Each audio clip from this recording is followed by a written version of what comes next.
Good evening. I'm Bill Mulrow. Welcome to the Executive Mansion. We're happy to have you here for the public briefing. Earlier today, we spoke with the Senate in this very room, and we were scheduled to do the same with the Assembly. The Assembly, as you know, is still in session, so the Speaker has generously agreed to let us brief him by staff, which we have already done. So that just concluded. So we're happy to have you guys here to keep us on schedule. So again, thanks to the Speaker.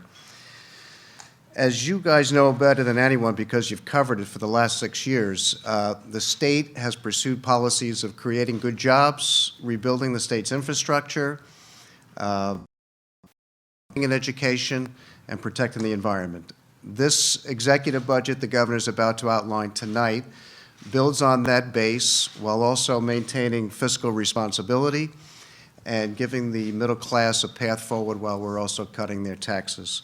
So without much further ado, I'd like to I'll turn over the podium to the 56th governor of the state of New York, Governor Andrew Cuomo. Thank you. Thank you very much. First, for those of you who haven't been here before, welcome to the Executive Mansion. There is a great sense of history here. A lot of greats have lived in this house, a lot of history, and a lot of the story of New York you can just see by looking around this really, really beautiful house. To Bill Mulrow and Robert Mujica and the council, Alfonso David and Director of Operations, Jim Malatras, who really worked tremendously hard and produced what I think is the best budget of my administration. I want to applaud them and congratulate them, and let's give them a round of applause. To our Lieutenant Governor, pleasure to be with the Lieutenant Governor once again. This is now going to be her third briefing, I think. She will be an expert in budget detail after this is over. As Secretary Mulrow mentioned, I want to thank the Assembly. We briefed the Senate Republicans, we briefed the Senate Democrats in person. The Assembly was running late, and we had a private briefing with them, provided them with a budget first, and I want to thank them for their consideration. I'll go through a PowerPoint on the budget, and then any questions you have would be my pleasure to answer. The budget obviously tracks and follows the State of the State agenda that we laid out.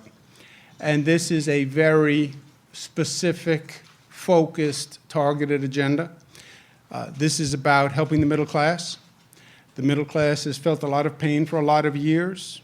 In real wages, they're back to where they were 20 years ago. They've gotten hit on every front. And the government that was supposed to help them has become disconnected. And I think that's what we saw throughout the presidential election. That's what we saw on Election Day. And it happens to be a fact. So our prime focus this year is on addressing the problems of the middle class and all of the problems of the middle class. We want to cut income taxes for the middle class, reduce property taxes for the middle class, make college affordable, which is always the dream, that you will be able to send your child to college. And that dream has become more and more an illusion for too many New York and American families. Creation of more jobs and reducing prescription costs, which for middle-class households, poor households, senior citizens can be literally devastating. The statewide investments and initiatives that we're pursuing are robust but also focused. Clean Water Infrastructure Act is important to every community. Everyone will talk to you about an aging infrastructure. We also have additional problems, as we've seen in communities across the state, with contamination of water supplies.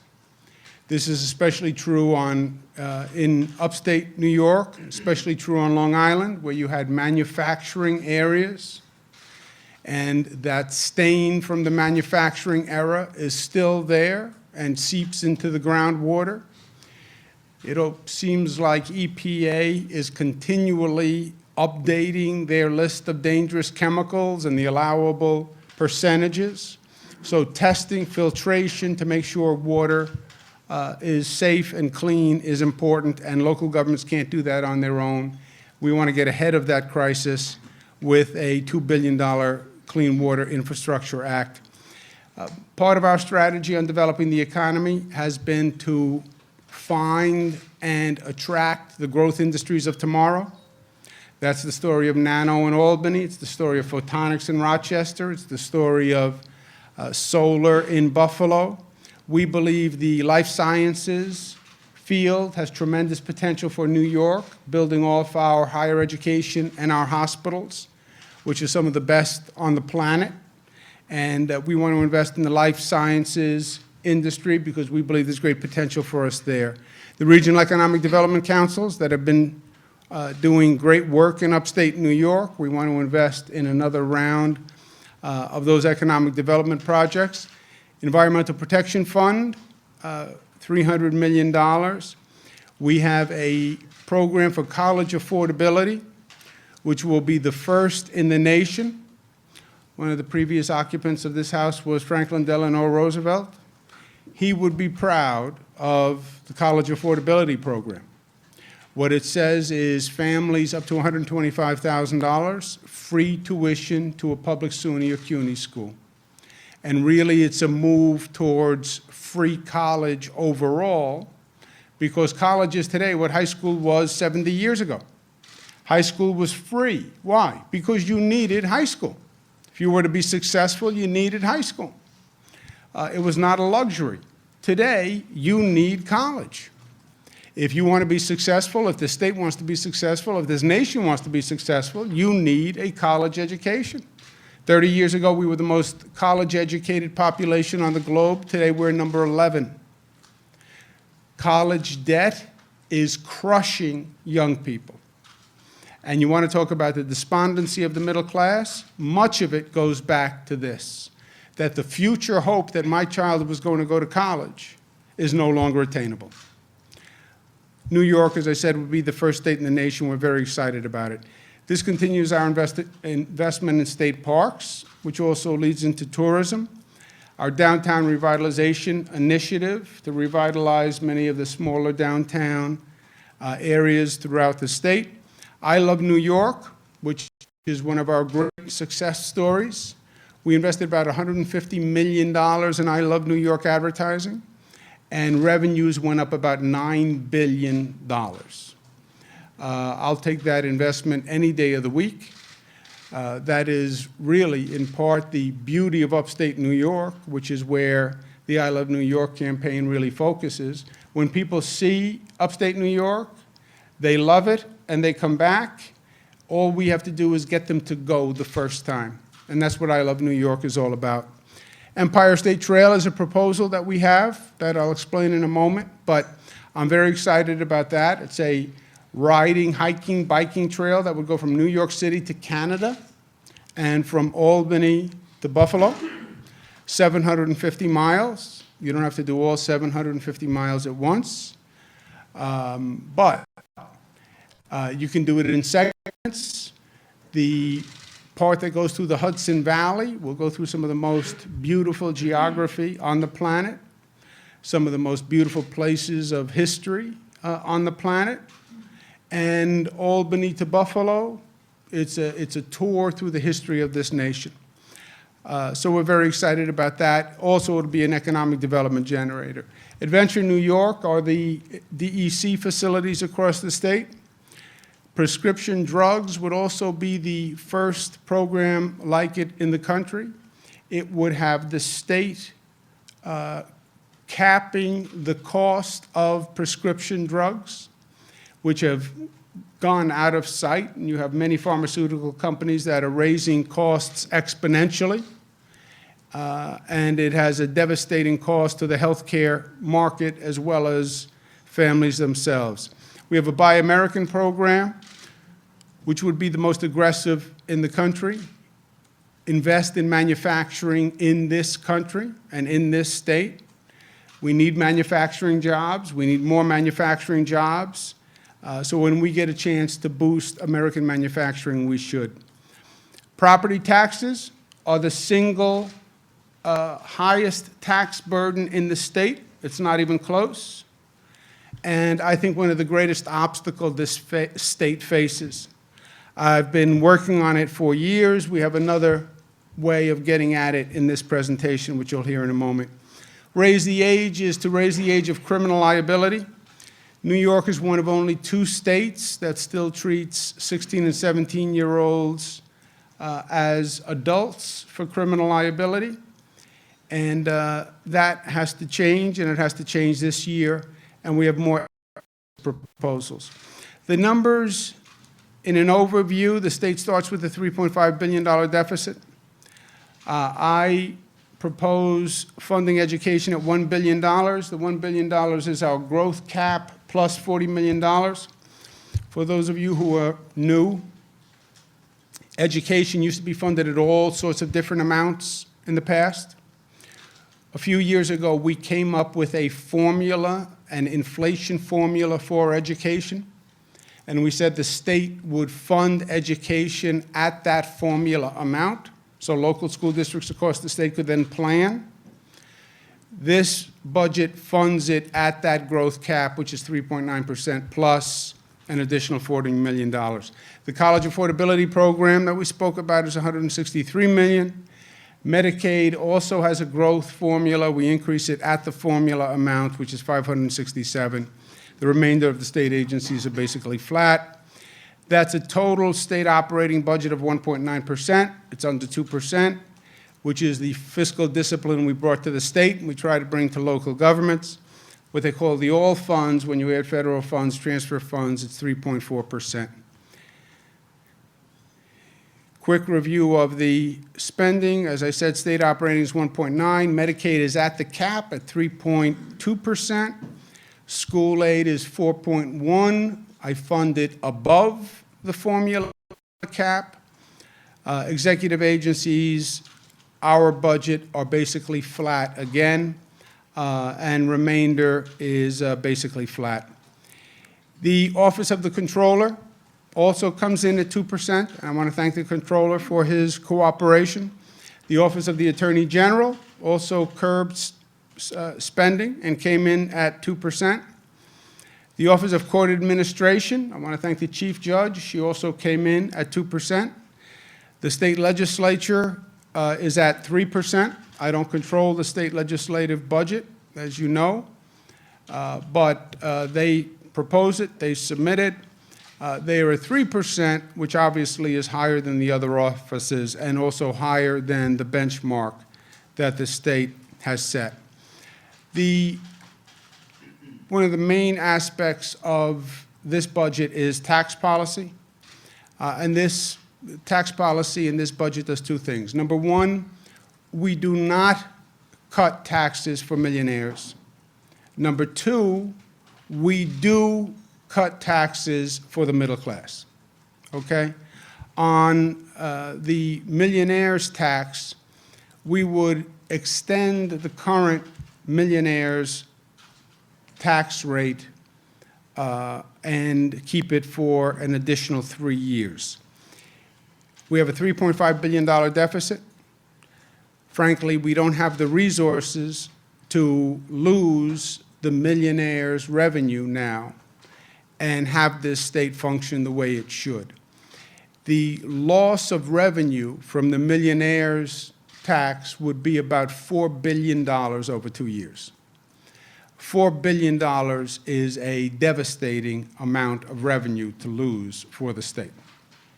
And not only could you not do college affordability education increase, you couldn't do the middle class tax cut, which I think is very, very important. The millionaires' tax, as they call it, is paid by 45,000 taxpayers who contribute. Half of the people are not residents of the state. So you're talking about a small number of people, but you're talking about a tremendous deficit that it would leave at $4 billion. At the same time, we do a middle-class tax cut for 6 million New Yorkers. from $40,000 to $150,000. The rate would go from 6.85 to 6.45, and 150 to 300,000, 685 to 665. And these would be phased in, and they would continue to drop as the years go on. 1/3 of the state budget is education. We would raise it by $1 billion. When you look at our spending over the past years, it has increased by 30% in just 6 years, to the highest level in history. The people of the state believe that education is a priority. I agree with them. And we put our proverbial money where our mouth is, the highest level of education spending in history. This gives you an idea of what past governors have proposed. My father, Mario Cuomo, over 12 years, proposed on average a 1.8% increase. George Pataki, a 1.2% increase. Governor Spitzer and Governor Patterson combined a 1.5% increase. If you look at my 6 years, I've proposed a 2.4% increase in the initial budget. The first year we had a real deficit, so we actually cut education spending the first year. If you take out the first year, our average has been a 4% increase. So you can see that my budgets have always been exceedingly generous with education spending. Within education spending, you have $150 million for high-need schools, to make them community hubs. You have $800 million for pre-K, which is a program that we're very excited about. $35 million for after-school slots in high-poverty areas. You want a place for children to go. You want a safe place. You want them off the streets. And that's what this program funds. $163 million for the free college, as we mentioned, for middle-class families. Part of this would provide funding for the DREAM Act, which we've proposed and talked about for many years, but we still haven't passed. Rating in the cost of prescription drugs, this is another first for the state of New York. This is a major problem for seniors. It's a major problem for middle-class families, and it's just an abuse of the consumer. Some of the increases in prescription drugs is just abusive. I mean, there's no other word to use for it. What this would do is set up a state review board which would establish the cap price of a drug that is sold to Medicaid. And they would set a cap price that the state, through the Medicaid program, will pay for that drug. If the company sells that drug in the private market, the amount in excess of that cap will be assessed a surcharge of about 60% of that amount. And that 60% will go to the health insurance companies to write down that cost. No other state in the country has done it. It is creative, it's aggressive, we believe it's legal, and we believe it'll make a major difference in people's lives. The heroin opioid epidemic is all across the state and is only getting worse. Literally, it is from one end of the state to the other. We have a 6-point plan that is comprehensive and combats it, from treatment to law enforcement to high schools for recovery, and making fentanyl a controlled substance and analogs thereof. Buy America Act, we would extend the Buy America provisions for all procurements over $100,000. It would be the strongest law in the country. Buy American, protect American jobs, create American jobs. $2 billion for the clean water infrastructure, as we discussed. Local communities could fix existing infrastructure. They could put in filtration devices. Owasco Lake, for example, has had a problem with certain algae blooms in the lake. They also get their drinking water from the lake. They need an enhanced filtration system at several $1 million. They would really have no way to fund this, frankly, so especially some of the smaller communities, what we went through in Hoosick Falls. So this would be a fund that would do just that. We passed a program called Affordable New York. We sent the bill up. Affordable New York is the redesign of the 421A program. It will create 112,000 affordable units in New York City. The Senate was holding $2 billion in a memorandum of understanding until we passed the successor to 421A. We now have an agreement. The money was supposed to be released upon execution of the MOU by the two parties, REBNY and the organized labor representative. We've accomplished that. The Senate should now release the $2 billion. $70 million for I Love New York. As I mentioned, a $150 million investment. And we had a $9 billion increase in visitor spending. The more we can do to promote tourism, the better. We also have a proposal that would allow alcohol and beer to be sold in movie theaters. And it would be joined with an incentive program to incentivize the movie theaters to sell New York wine and beer. It is a very big industry for us. We have developed it. It's going gangbusters, anything we can do to encourage it. It's especially successful in upstate New York. It would require a law change to allow alcohol and beer to be sold in a movie theater and incentivize New York products to be sold in that venue. We have an agreement with NYRA on a privatization bill that we will also be sending up that privatizes NYRA. We had taken it over. It is restructured, essentially, and sustainable. And this bill would continue the VLT support, but turn it over to private control. Empire State Trail would be 750 miles. It builds on existing trails that are there now, the Erie Canalway, the Hudson River Valley Greenway. This is the existing trail, so you can see a large part of it is already in place. Maybe 60, 70% is already in place. In 3 phases, we would close the gaps. Phase 1 would be 70 miles, phase 2, 80 miles, phase 3 is 196 because you have that long leg from Albany to Canada through the North Country, which is beautiful but long. That would take the 3rd year. In total, 750 miles. It is a beautiful natural resource. I think it would be a phenomenal tourist attraction.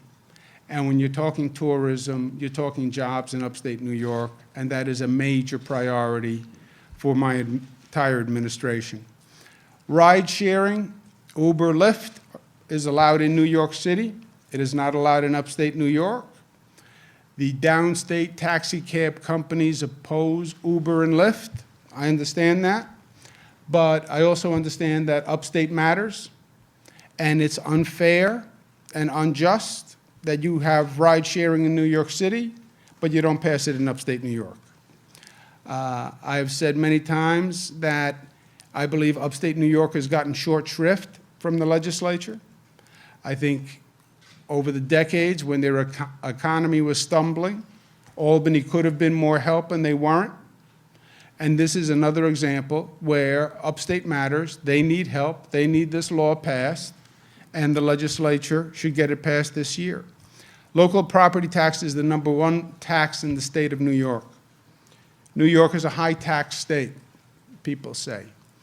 The average state income tax is $1,800. The average property tax is $4,700. That, my friends, is the greatest obstacle that the state of New York has, getting the property taxes down. It's not new. Franklin Delano Roosevelt complained about it often and bitterly.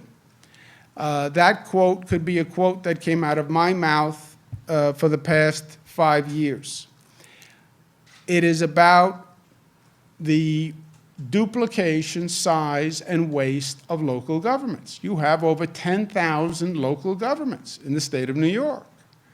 And there is very little incentive or energy to find any savings, any efficiencies, anything. We've tried to do this a lot of different ways. We've incentivized them. We've provided rewards. But it remains a problem. It's not just downstate New York. Upstate New York, by percentage of home value, pays the highest property taxes in the United States. This is an idea of the cost: Westchester, $11,000 average bill; Nassau, 10; Suffolk, 8; New York State, 5; USA, 3. This year, we have a new plan that is simple and inarguable, in my opinion. We give the county executive the authority to convene the local governments, which the county executive will now say they don't have. So, for example, Mark Poloncarz is county executive of Erie. 900 local governments in Erie County. County executive calls together 900 local governments. And the 900 local governments deal with one question: how do we find efficiencies among the governments? What are we doing that we can find savings by cooperating or working together? For example, you have 900 communities. We all buy police cars. Why don't we all bid out our police cars at the same time? We all buy health insurance. Why don't we place our health insurance through one contract? We all have offices, 900 different offices. Why don't we co-locate offices to find savings? I'm not talking about consolidating governments, just getting governments to work together to find savings. Not everybody needs a $300,000 dump truck. You can share equipment, you can share real estate, you can share a lot of back office functions and find savings. We have been going through this on the state side for 5 years. The state agencies, the funding has been flat. It has been zero. If you're at zero increase, you're really at a negative number, right? Because everything's going up. The lease payment's going up, electricity is going up. How have we made it work? The agencies had to get out of their comfort zone and had to work together and had to find savings. By the way, like every family in the state of New York has had to do. Why should government be exempt? Well, they want to have their own everything. I understand that. I want to have my own everything. We can't afford it. Let the county executive convene the local governments, let them come up with a plan, let them put the plan on the ballot in November, and let the people in that county decide if they accept the plan or not. All you're doing is asking the question of the local governments: see if you can find savings by cooperating. Frankly, it's outrageous that that question hasn't been asked, and hasn't been asked in a way that the elected officials are held accountable. Raise the age. We're one of only 2 states. This is for nonviolent felons. We've done everything that we can administratively, but we need the law changed, and we would like to do it this year. We have a 10-point ethics proposal, constitutional amendment limiting outside income, constitutional amendment imposing term limits for elected officials, an independent advisory opinion before earning outside income to make sure there's no conflict of interest. And I would do this for the legislature and for the executive. Right now, the legislature goes to their legislative ethics committee, and their legislative ethics committee will tell them whether or not they think it's a conflict. People don't have confidence when a body is getting advice from its own body. I also have executive employees who get outside income. Let's take an independent, outside, legal expert and go to that body to get a ruling on conflict of interest. It protects the government. It also protects the person who's actually earning the income. Close the LLC loophole, which is just a pure loophole, which we proposed almost every year that I've been governor. Subject local officials to the financial disclosure that we now do for state officials. Institute public financing and campaign finance reforms. Increase transparency through comprehensive reforms to FOIL for the legislature. It is the legislature still has not accepted the FOIL laws for the legislature, and I think the time has come and passed. Expand the authority of the State Inspector General, who does SUNY and CUNY, to the not-for-profits that are under SUNY and CUNY, which is where we've had a lot of issues, and the IG does not now have authority to those not-for-profits. Procurement reforms, we call this a blackout period. Once an RFP goes out, a bidder to the RFP cannot make a political contribution, and the award winner cannot make a contribution for 6 months following. Create a new Inspector General for the Port Authority of New York. Port Authority went through a terrible scandal called Bridgegate. Since Bridgegate, we have adopted no ethics reforms. Why? Because the state passed one bill, New Jersey passed another bill, the bills are different, so no reforms have been done. And the Port Authority needs reforms desperately. And this is a minimum to make sure the Port Authority is respecting the rights and the funds of New Yorkers. Create a new Inspector General for SED, which I believe should be picked by the legislature. In any event, and taking a step back, I think this is going to be a remarkable year of progress for the state. On the legislative agenda side, we'll reduce middle-class taxes. We'll have an historic high in education aid. We will have a national precedent in college affordability. We'll create jobs, but also, apart from all of this, apart from the legislative actions, we are in the midst of the most aggressive development program that this state has ever undertaken. And these are real, tangible accomplishments all across the state. You don't see it if you sit in this town. But New Yorkers and communities all across the state are seeing it every day. And these are not ideas or proposals or blueprints or hopes and dreams. We have the most comprehensive infrastructure development that the state has done, and it's all across the state. Again, it's not about studying or preparing, it is about actually building. These things are happening. We're building a new airport at LaGuardia. That's happening. We're building a new JFK International Airport, finally. 2 new major airports in downstate New York.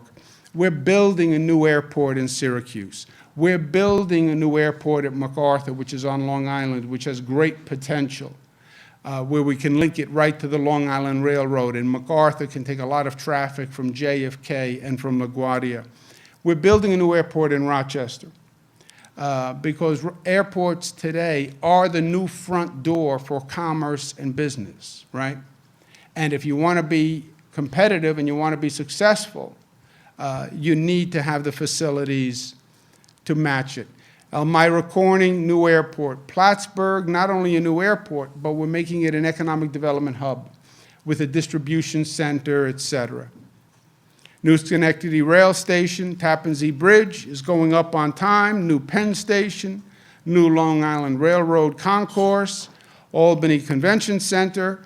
We're going to break ground in the next week on a 1 million square foot addition to the Jacob Javits Center to make it one of the most competitive convention centers in the country. 4 new MTA stations in the Bronx, which will open up the Bronx to development in a way it's never been before. Kingsbridge Armory, which can bring 9 recreation ice skating rinks to the middle of the Bronx to give children an alternative to the streets. Orchard Beach, the same thing in the Bronx. Hunts Point, a new regional food market. Kosciuszko Bridge, we're about to complete the first span, which is very exciting. That goes between Brooklyn and Queens. We're redoing the Queens Midtown Tunnel. We're redoing the Brooklyn Battery Tunnel. We did the 2nd Avenue subway, which is done on time and is really a masterful addition for the city.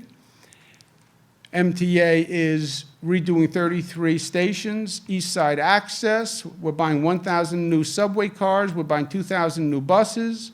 We are illuminating all the bridges in New York City with different color lights.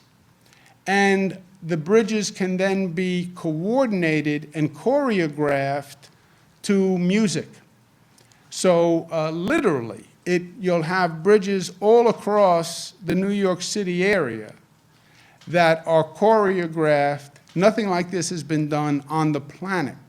You have some cities that have done bridge lighting projects, and a single bridge lighting project has turned out to be a great tourist attraction. And people come just to see one bridge lit. Imagine New York Harbor with all those bridges and all of it choreographed. Open road tolling, which we are doing downstate, and we're going to be doing on the thruway upstate. New Gateway Tunnel, which connects New York and New Jersey. We're improving the Long Island Railroad on Long Island by building 2 new tracks, which is one of the reasons why the commute can be so difficult from Long Island. Modernizing 16 LIRR stations. We're opening tourism centers. We did the first one on Long Island to spur the I Love New York experience. We're redoing Jones Beach. Brookhaven Laboratory, which is a great economic engine for the island, is going to be connected to the Long Island Railroad.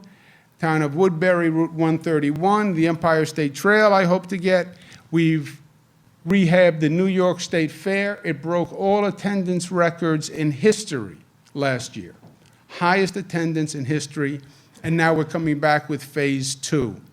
Saab just signed on to move to Syracuse. Photonics is growing in Rochester, Norsk Titanium in the North Country. Clarkson Trudeau Joint Enterprise. This budget funds the National Comedy Center in Jamestown. Lucille Ball, favorite of Casey Seilers, he'll be there first. Solar City, we have Panasonic and Tesla moving into Buffalo. If you had told someone that 5 years ago, they would think you need the state's opioid program. It's amazing, the rebirth of Buffalo, and we're coming back with what we call Buffalo Billion Squared now.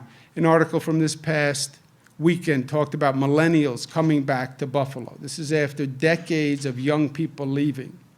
Now you have young people coming back to Buffalo at the next 1,400 jobs. So the arrows are pointed in the right direction. I hope for a good legislative session. I think we can have national firsts, prescription drugs, college affordability. I know you're going to see a new New York just in terms of redevelopment, in terms of the transportation facilities, the infrastructure, et cetera. And again, you've never had as robust a development program as we have undertaken, and we will make a reality.